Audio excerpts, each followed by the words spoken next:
नमस्कार मंडळी. आज मी ज्ञानेश्वरी या पवित्र ग्रंथामधील अध्याय 3 ओवी क्रमांक 91 ते 120 यांचे पठण करणार आहे. ओवी क्रमांक 91. देवतार्था न बजावे, हे सर्वथा काही न करावे, तुम्ही स्वधर्म यज्ञ यजावे अनायासे. याचा अर्थ, इतर देवास भजू नका व वरील गोष्टी करू नका, तर तुम्ही आपल्या वर्णाश्रमाप्रमाणे जो धर्म सांगितला आहे त्याचे सुखाने आचरण करा. ओवी क्रमांक 92. अहे तुके चित्ते अनुष्ठापा ययाते, पतिव्रता पतिते जिया परी. याचा अर्थ, ज्याप्रमाणे आपल्या पतीची सेवा पतिव्रता निष्काम बुद्धीने करते, त्याप्रमाणे तुम्ही आपल्या स्वधर्माचे निष्काम बुद्धीने आचरण करा. ओवी क्रमांक 93. तैसा स्वधर्म रूप मखू, हाची सेवू तुम्हा ऐकू, ऐसे सत्य लोकनायकू बोलता जाहला. याचा अर्थ, ब्रह्मदेव म्हणाले, स्वधर्माचे आचरण हाच एक तुमचा यज्ञ होय, म्हणून तोच एक तुम्हाला आचरण करण्यास योग्य आहे. ओवी क्रमांक 94. देखा स्वधर्माते भजाल, तरी कामधेनू हा होईल, मग प्रजा होऊन संडील तुमते कदा.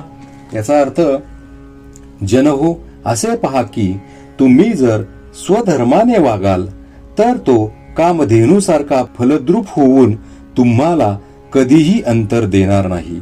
ओवी क्रमांक 95. जे येणे करुणी समजता, परितोषू होईल देवता, मग ते तुम्हा इप्सिता अर्थात ते देती. याचा अर्थ, ह्या स्वधर्माच्या आचरणाने सर्व देवता संतोष पावतील आणि मग त्या तुम्हाला इच्छित फल देतील. ओवी क्रमांक 96. या स्वधर्म पूजा पूजिता, देवता गणा समजता, योगक्षेमो निश्चिता करीती तुमचा. याचा अर्थ, अशा रीतीने स्वधर्माचरण रूप पूजेने सर्व देवतांगणाचे पूजन केले असता त्या तुम्हाला अप्राप्य वस्तूंची प्राप्ती करून देऊन प्राप्त वस्तूंचे संरक्षण निसंशय करतील. ओवी क्रमांक 97. तुम्ही देवा ते भजाल, देव तुम्हा तुष्टीतील, ऐसी परस्परे घडेल प्रीती जेथ. याचा अर्थ, तुम्ही देवांना भजाल तर देवही तुम्हावर संतुष्ट होतील आणि अशा प्रकारे एकमेकावर जेव्हा प्रेम जळेल. ओवी क्रमांक 98. ते तर तुम्ही जे करू म्हणाल ते आपैसे सिद्धी जाईल, वाची ही पुरेल मानसीचे. याचा अर्थ, जेव्हा तुम्ही जे करू म्हणाल ते सहज सिद्धीस जाईल आणि तुमच्या मनातील सर्व वासना पूर्ण होतील. ओवी क्रमांक 99. वाचा सिद्धी पावाल, आज्ञापक होवाल, म्हणिये तुम ते मागतील महावृद्धी. याचा अर्थ, वाणीने बोलाल ते सिद्ध होईल आणि तुम्ही दुसऱ्यांना आज्ञा करणारे व्हाल व महावृद्धी नेहमी तुमच्या आज्ञेत राहून सेवा घ्या असे म्हणतील. ओवी क्रमांक 100. जैसे ऋतुपतीचे द्वार, वनश्री निरंतर, ओळगे भळवार लावण्यसी. याचा अर्थ, वसंत ऋतूचे दारात ज्याप्रमाणे वनशोभा आपल्या फलपुष्पभाराच्या लावण्याने निरंतर वास करीते. ओवी क्रमांक 101.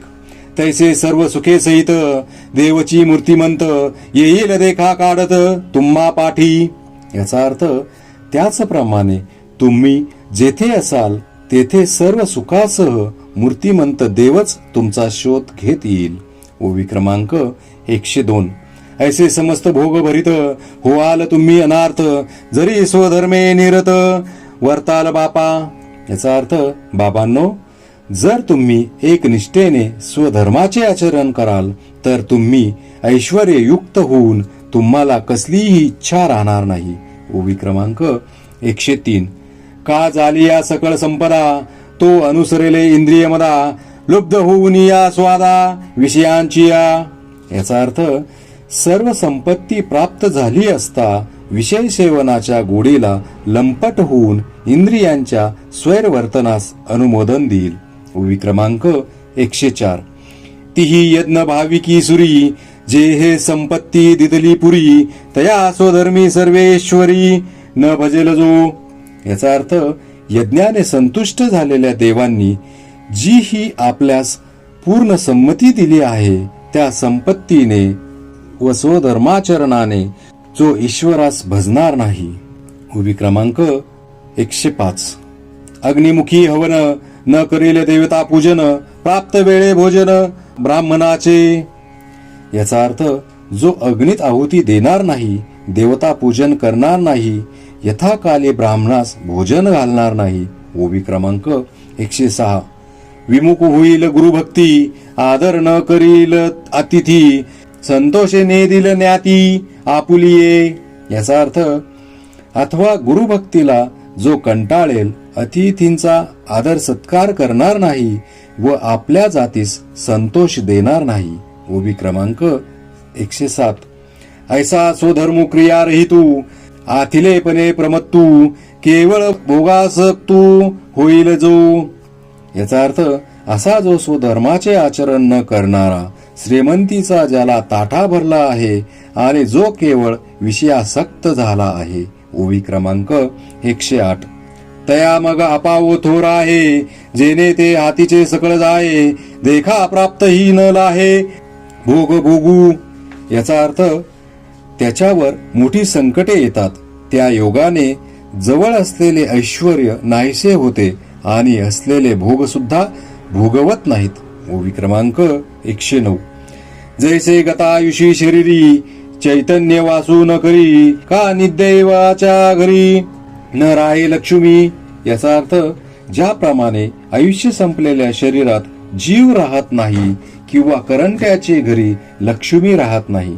ओवी क्रमांक 110. तैसा स्वधर्मू जरी लोपला, तरी सर्व सुखाचा थारा मोडला, तैसा दीपासवे हरपला प्रकाशू जाय. याचा अर्थ, ज्याप्रमाणे स्वधर्माचा लोप झाला म्हणजे सुखांचे आश्रयस्थान नष्ट झाले म्हणून समजावे. दीप मालवता क्षणीच जसा प्रकाश नाहीसा होतो. ओवी क्रमांक 111. तैशी निजवृत्ती जेथ सांडे, तेथ स्वतंत्रते वस्ती नगडे, ऐका प्रजा हो हे फुडे वीरांची मने. याचा अर्थ, त्याचप्रमाणे ब्रह्मदेव म्हणतो, प्रजाजन हो, जो आपापल्या वर्णाश्रम धर्माचे आचरण सोडतो, त्याचे स्वातंत्र्य खरोखर नष्ट होते. ओवी क्रमांक 112. म्हणून स्वधर्मू जो सांडिल, तया ते काळू दंडिल, चोरू म्हणून या हरिल सर्व स्वतयाचे. याचा अर्थ, म्हणून स्वधर्माचा जो त्याग करेल त्याला काळ शिक्षा करेल आणि हा चोर आहे असे समजून त्याच्या सर्वस्वाचे हरण करेल. ओवी क्रमांक 113. मग सकळ दोषू भवते, गिवसोनी घेती तयाते, रात्री समयी स्मशानाते भूती जैसी. याचा अर्थ, मग रात्र झाल्यावर स्मशानाला जशी भूते वेढतात, तशी सर्व संकटे त्याच्या जवळ येऊन त्याला वेढतात. ओवी क्रमांक 114. तशी त्रिभुवनीची दुःखे आणि नानाविधे पातके, दैन्य जात तितुके तेथेची वसे.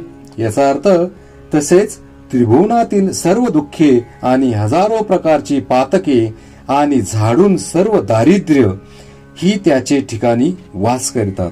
ओवी क्रमांक 115. ऐसे होय तया उन्मत्ता, मग न सुटे बापा दुरुद्धता, कल्पांती ही सर्वथा प्राणीगण हो. याचा अर्थ, जन हो, ह्याप्रमाणे त्या उन्मत्त मनुष्याची स्थिती होते आणि अशा दुःखात प्राणी रडू लागले तरी त्यांना कल्पांतीही दुःखे सोडित नाहीत. ओवी क्रमांक 116. म्हणून निज वृत्ती हे न सांडावी, इंद्रिये बरळो नेदावी, ऐसे प्रजा ते शिकवी चतुराननू. याचा अर्थ, ब्रह्मदेव प्रजेला असा बोध करतात की म्हणून आपला स्वधर्म सोडू नका आणि इंद्रियांना स्वैरवर्तन करू देऊ नका. ओवी क्रमांक 117. जैसे जळचरा जळ सांडे आणि तक्षणी मरण मांडे, हा स्वधर्मू तेने पांडे विसंबू नये. याचा अर्थ, ज्याप्रमाणे माशाला पाण्यातून बाहेर काढल्याबरोबर लागलीच मृत्यू येतो, त्याप्रमाणे तुमची स्थिती होईल. म्हणून तुम्ही स्वधर्म विसरू नका.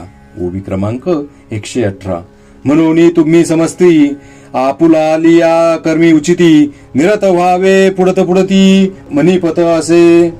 याचा अर्थ ब्रह्मदेव म्हणतात, म्हणून तुम्ही सर्वांनी आपापले उचित कर्म आचरण्याविषयी नेहमी तयार राहावे.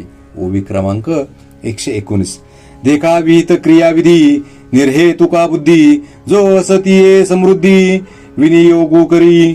याचा अर्थ हे पहा, जो विहित कर्मांचे निष्काम बुद्धीने आचरण करण्यामध्ये असलेल्या संपत्तीचा विनियोग करीतो. ओवी क्रमांक 120. गुरुगोत्र अग्निपूजी अवसरी भजे द्विजी निमित्तादिकी यजी पितरोद्देशे.